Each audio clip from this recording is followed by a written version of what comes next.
purpose of me being on this call right now is it's an off day. Don't want to run and hide from it. Want to acknowledge obviously our disappointing play, but also reinforce that we're not going to have 15 games.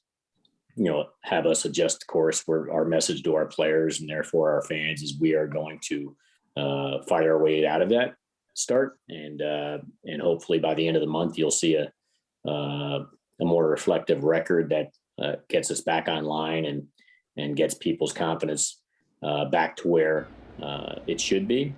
Right now, we would be a team that an opponent would want to play because obviously we're not firing all cylinders. Our strengths obviously are not showing themselves right now. So if you had a chance to catch us right now, you're catching us at the right time.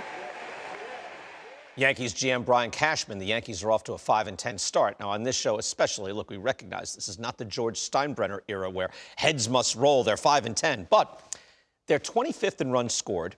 They don't pitch well, except for one guy. They don't field well at all. Their beaten up rival, the Rays, who looked terrible at the start of the season, they've now beaten them 15 of the last 23. So there are things, we've spoken about it, Joel. We've seen there's issues like with this club. There's problems that for a team that is otherwise seen as a superpower. So I don't know if it's warranted, but since we might have a few guys go to panic, here now we play the media game. Concern, panic, with the flames of doom. Deep thoughts now on the Yankees. Joel, what are you seeing? Well, I would go to concern. Too early to panic. I've seen this team play poorly in stretches during almost every season for the last quarter century plus. I remember in 1998, they started 0-3 and 1-4, and there was a Joe Torre watch. They only won 114 games in the first three straight World Series. I'm reminded of that. That being said, I think the offense offers reasons for concern beyond 15 games, right? I just wonder, has the league gone to school on a lineup that is almost exclusively right-handed, right? So I'm not saying there's one way to pitch every guy in the lineup, but there's, avenues to pitch these guys, certain kind of pitchers you could bring in from the bullpen to do it. They're a station-to-station team. They're not very athletic. And the exchange for getting all the bats in the lineup is a defense. You said the pitching isn't good beyond Cole. It is clearly Cole and everyone else, but their bullpen is actually very good. And I believe that, Corey Kluber's numbers would be better if they had a good defense. He's having to get extra outs that this version of Corey Kluber is having trouble getting. So his pitch count's up, his period of pitching is longer, and then all of a sudden the bullpen is overexposed, so a strength isn't as big a strength as it should be.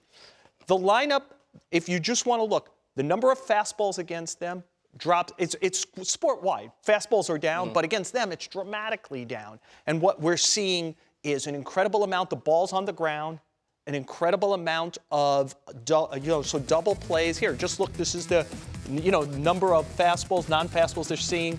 The highest percentage of non-fastballs of any team in the sport this year's of them. So I wonder if there's a book on them, or I wonder, they've just played Tampa Bay a lot. Is it Tampa Bay who unplugs them mentally, physically, on the field? And they stick to their plan. And they're pitching you. Yeah. And once the Yankees start playing teams that are not Tampa Bay, they'll get out of the stadium a lot by hitting the long ball, and they'll be okay. My guess is that is the greater likelihood that they'll still be okay. There's a lot of flaws in their division as well. But this is a truly imperfect team, and I think they should think where they can play some defense. Brett Gardner over Clint Frazier, Mike Tauchman over Aaron Hicks, Kyle Higashioka over Gary Sanchez. When the at-bats aren't good, I'm not sure that Higashioka's at-bats overall wouldn't be better than Sanchez's. I'm not sure that Gardner's at-bats overall wouldn't be better than that. And so I get the defense also. Take a look at the Yankees on defense recently. It's not just botched plays. It's not just, there's a glaring error, this and that. You'll take a look at some of the low lights here. Fans are actually throwing stuff on the field this weekend. It's not that many fans in there, and they're ticked off. By the way, and I made a mistake, Dan O'Dowd. I said Rays were 15-8 against the Yankees over the last 23. They're 18-5 over the last 23. And something Joel said, I want to throw your way. He said everybody pays lip service. Here's the defensive run saved. They're the worst team, tied with the Phillies. Everyone pays lip service to defense. We want to play a good defensive team on the field, blah, blah, blah, blah. And Joe pointed out, I think it was a great point, he said the Rays are one of the few teams to actually implement that, to say, no, we're going to go with the defensive guy and play our best defensive team, not just the best hitters, and then throw them out there. The Yankees seem to have hitters that are now thrown out there. Again, and the acquisition of Odor over Wade confirms that they'll go offense over defense, because Wade may not hit, but and prospective offense, he's a really good defensive Yeah, it's a good point. Player. Right. The hitting part's interesting for me because I've watched it league-wide now. I'm concerned because as a GM, even if you're 20 games up, you're concerned about something with your club. It's just inevitable. But they're still second in the American League in walks, which I think is a good sign. But for me, I don't think anybody took enough swings this spring. I don't think many teams did not come prepared to start the season facing the kind of pitching they're facing now. A lot of teams just aren't in rhythm.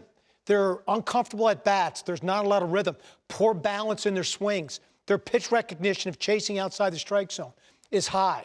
I do think the Yankees are going to figure that part of it out, but I don't know how they're going to figure out their starting pitching. Corey Kluber, if you watch, stuff is down. Taillon's not the same stuff, totally different delivery. They gambled on some guys that they needed to bounce back without a ton of other options to go to within their organization. I don't know where they go to figure that part of it out because the rest of that group has an ERA right now, 6.38. So even if it gets 2 runs better per game, we're still sitting right. in the mid-4s. Yep. And that would be a major concern for me. Watching Kluber, he feels like an opener to me, like he could go around the lineup once. Now, that's hard to say about a guy who won 2 Cy Young Awards and was probably the best pitcher in the sport for a 5-year period from 14 to 18. But that's what it feels like. And I'm with you. There's gambles here. Do they have enough? They have Davy Garcia down at their alternate site. He pitched pretty well as a rookie last year. Could they bring him up? Mike King has pitched well in this long relief role. Can they put him in the rotation? Will they get anything better out of Domingo Germán as time goes on? They have some options, but obviously it's Garrett Cole and the Pips in a lot of ways, right? Like everyone who's not Cole is not even close to a sure thing, though Jordan Montgomery has looked good. I'll just say that a lot of things can change and get much better for them. But not the fielding and just the flexibility. I mean, Jay Bruce announced his retirement this week, but I saw Jay Bruce taking, in the 6th inning, going lefty versus lefty and no move being made by Aaron Boone because he just didn't have anybody. Right. Whereas that would never happen with the Rays. Rays will unleash you, bring in your right-hander. We got 3 left-handers sitting here. Oh, you got a left-hander? I got 2 right-handers sitting here. They're always moving, and the Yankees are just kind of there. That's our team. That's it. So I want to double down on something Dan said.